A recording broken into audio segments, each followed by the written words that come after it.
And at the First Alert forecast today is a First Alert weather day, tracking widespread rain, which is already starting to slow down the commute and the risk of additional thunderstorms this evening. I want to take you outside first. Speaking out from the First Alert Weather Observatory, socked in at the moment, raindrops on our camera, and a little harder to see out there with all that spray kicking up on the roadways. Though I will say there's been somewhat of an improvement in the overall condition, a lesser risk of severe weather. That's still occurring well to our south, Texas, Louisiana, Mississippi. Multiple severe thunderstorm and tornado warnings in effect, and you can see there's a lot of rain where we are, and there has been some severe weather in West Virginia, but in general we have not seen as great of a setup as what was originally possible for severe weather. So we still have our level 1 out of 5 green risk of severe weather. Meanwhile, well to our south and west, we're talking about not only slight but an enhanced risk of severe weather. Simply put, it's just warmer, more favorable for storms down in that area. So still some rumbles of thunder. Can't rule out an isolated strong storm,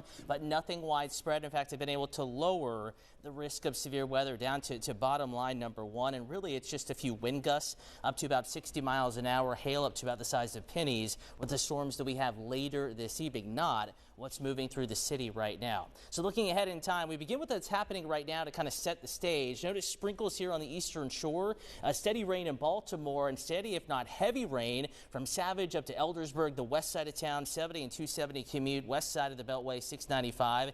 It's a super soaker out there, and there's a lot more where that came from. Again, steady rain doesn't taper off until you get to nearly the Potomac River, and this is what's moving into the city of Baltimore, the heart of the metro, over the next 15 to 30 minutes. We desperately need the rain, and certainly there's more wet weather on the way, but it's the type of weather that'll slow you down. 8 p.m. Notice some reds in here. This is when the risk of thunderstorms will enter the forecast, but hit or miss and relatively brief by this evening. 10, 11 o'clock, we're done and we're drying out. So tomorrow morning, no risk of severe weather. Upper 40s, lower 50s, much like this morning out the door. 50 East End, 51 in Westminster. Maybe a light jacket on your corner in Howard County tomorrow morning. A similar condition to Baltimore City and County. Temperatures between 48 and 52. 51 in Ellicott City. 50 in North Laurel. Glenwood is at 50.